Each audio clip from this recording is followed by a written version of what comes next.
오늘 말씀은 시편 46편입니다.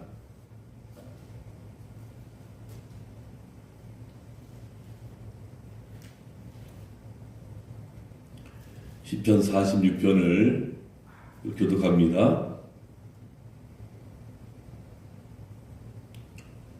하나님은 우리의 피난처시요 힘이시니 환난 중에 만날 큰 도움이시라.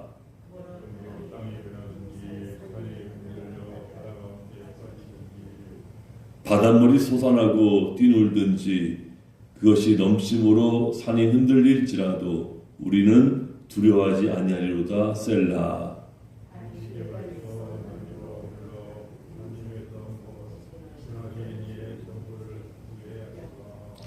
하나님이 그 성 중에 계심에 성이 흔들리지 아니할 것이라.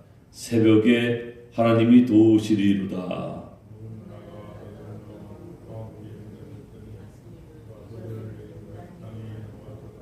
만군의 여호와께서 우리와 함께 하시니 야곱의 하나님은 우리의 피난처시로다. 셀라.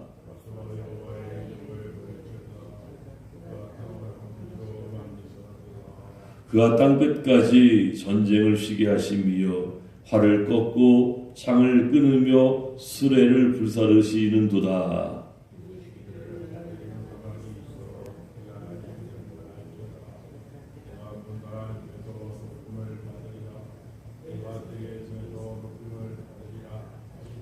함께 읽겠습니다. 만군의 여호와께서 우리와 함께 하시니 야곱의 하나님은 우리의 피난처시로다. 셀라. 가만히 있으라 라는 제목으로 함께 말씀을 나눠보도록 하겠습니다. 자, 우리는 끊임없이 흔들리는 세상 속에서 살아가고 있습니다. 삶의 자리에는 예상치 못한 그런 문제들이 찾아오고 그럴 때마다 우리의 마음은 염려와 두려움으로 요동칠 때가 많습니다. 그렇죠? 예. 시편 46편은 바로 그런 상황 속에 있는 우리에게 하나님의 음성을 들려줍니다. 너희는 가만히 있어 내가 하나님됨을 알지어다. 시편 기자는 먼저 이렇게 고백합니다. 하나님은 우리의 피난처시요 힘이시니 환난 중에 만날 큰 도움이시라.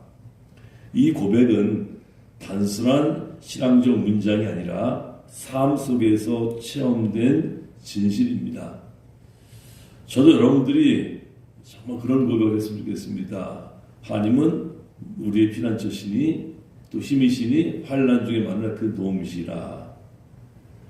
세상이 무너지는 것처럼 느껴질 때에도 산이 흔들리고 바다가 요동치는 것 같은 상황 속에서도 하나님은 여전히 우리의 피난처가 되십니다. 근데 하나님께서는 우리에게 한 가지를 요구하십니다. 가만히 있으라 라고 하는 말씀입니다. 가만히 있으라. 여기서 가만히 있다는 것은 아무것도 하지 않는 무기력함이 아닙니다. 오히려 인간적인 조급함과 불안을 내려놓고 하나님을 신뢰하는 믿음의 태도를 의미합니다. 생각해보면 우리는 문제를 만나면 본능적으로 해결하려고 애쓰고 더 많이 움직이고 더 많이 생각하려고 합니다. 그러나 하나님은 때로 우리에게 멈추라고 말씀하십니다. 우리의 손을 내려놓고 하나님의 손을 바라보라고 하십니다. 가만히 있는 것은 결코 쉬운 일이 아닙니다. 그것은 우리의 자존심을 내려놓는 일이기 때문입니다. 내가 해결해야 한다는 생각, 내가 통제해야 한다는 집착을 내려놓는 것이기 때문입니다. 그러나 바로 그 자리에서 우리는 하나님이 하나님 되심을 보게 됩니다. 내가 물러설 때 하나님은 일하십니다. 시편 46편은 또한 하나님께서 열방 가운데 높임을 받으실 것을 선포합니다. 인간의 역사와 세상의 흐름 속에서도 결국 하나님이 주권자이심이 이제 드러내십니다. 우리가 흔들리는 세상 속에서 흔들리지 않을 수 있는 이유는 우리의 삶이 우리의 손이 아니라 하나님의 손에 있기 때문입니다. 혹시 지금 여러분의 삶 가운데 요동치는 바다가 있습니까? 무너진 것 같은 현실 속에서 불안해하고 계십니까? 그렇다면 오늘 이 말씀을 붙드십시오. 너희는 가만히 있어 내가 하나님됨을 알지어다. 문제를 붙들기보다 하나님을 붙드시기를 바랍니다. 상황을 바라보기보다는 하나님을 바라보시기 바랍니다. 조급함 대신 신뢰를 선택하십시오. 그때 하나님께서 여러분의 삶 가운데 역사하시고 여러분의 피난처와 힘이 되실 것입니다. 오늘도 우리의 삶 속에서 하나님이 하나님 되심을 인정하면서 그분 앞에 조용히 서는 또 기다리는 믿음의 사람들이 다 되시기를 주님의 이름으로 부탁을 드립니다. 자, 그렇다면 오늘 여러분들이 가지고 계신 묵상집은 오늘 이제 주신 그 말씀을 어떻게 이제 바라보고 있는지 한번 살펴보겠습니다. 여러분 가지고 있는 묵상집 144쪽입니다. 가만히 있으라.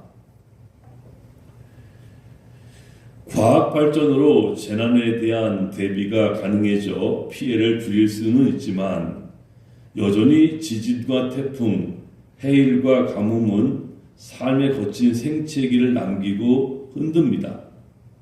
현대도 그럴진데 시편 시인의 시대에 재해와 나라 간의 전쟁은 얼마나 두려운 일이었을지 상상할 수 있습니다.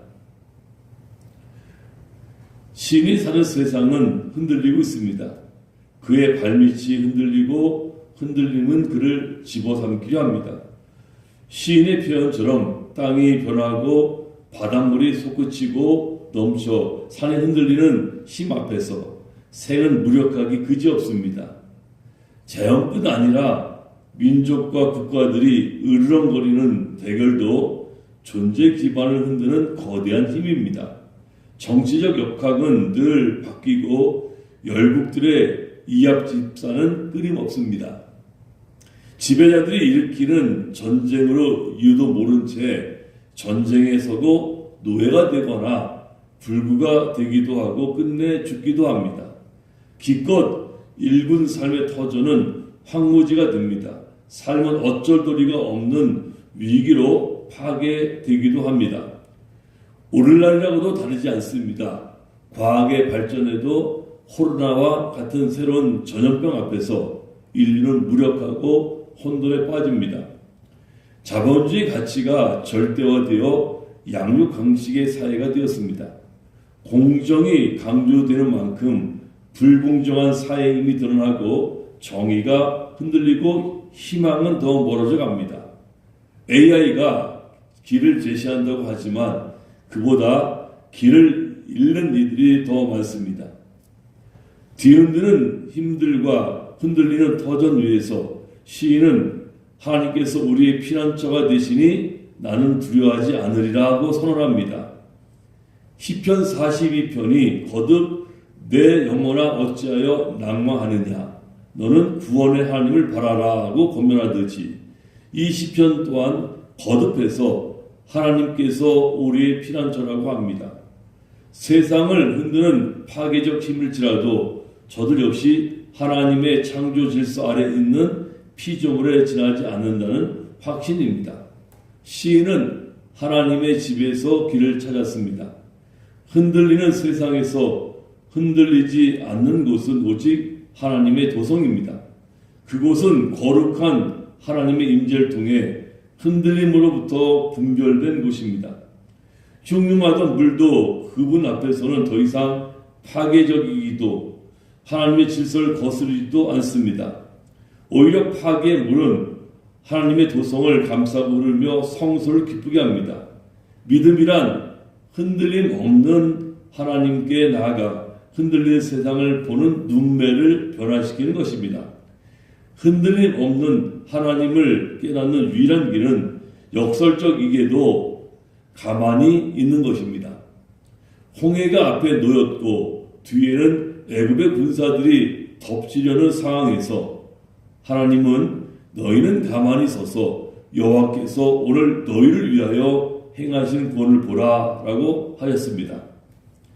차라리 작은 힘이라도 모아 대책을 세우고 지푸라기 같은 힘이라도 내고 모자란 꾀라도 보탠 것이 낫지 않을까요?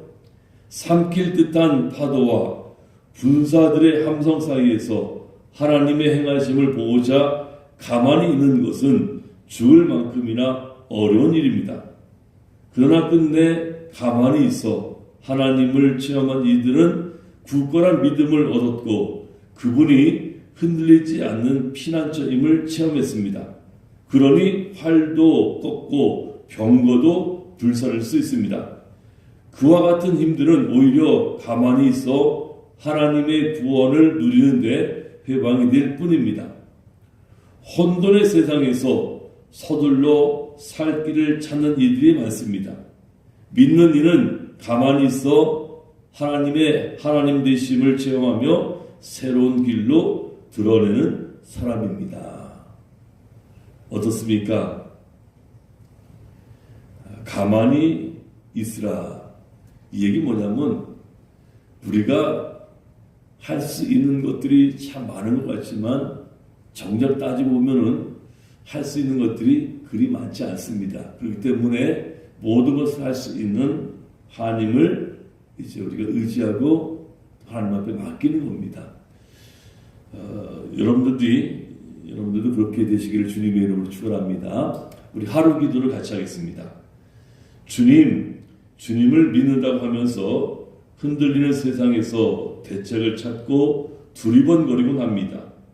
믿는다고 하면서 주님이 저의 하나님됨을 맛보고 누리지 못한다면 얼마나 허탈하겠습니까? 흔들리지 않는 성소, 주님의 전에 머물며 가만히 있는다는 것이 무엇인지 깨닫고 맛보게 하십시오. 번번이 움찔거리며 스스로 길이 들여 조바심치는 저를 굳게 붙잡아 감싸 주십시오. 아멘. 하늘에 계신 우리 아버지여, 이름이 거룩히 여김을 받으시오며 나라의 마옵시며 뜻이 하늘에서 이룬 것 같이 땅에서도 이루어지이다. 오늘날 우리에게 일용할 양식을 주옵시고 우리가 우리에게 죄 지은 자를 사하여 준 것 같이 우리 죄를 사하여 주옵시고 우리를 시험에 들게 하지 마옵시고 다만 악에서 구하옵소서.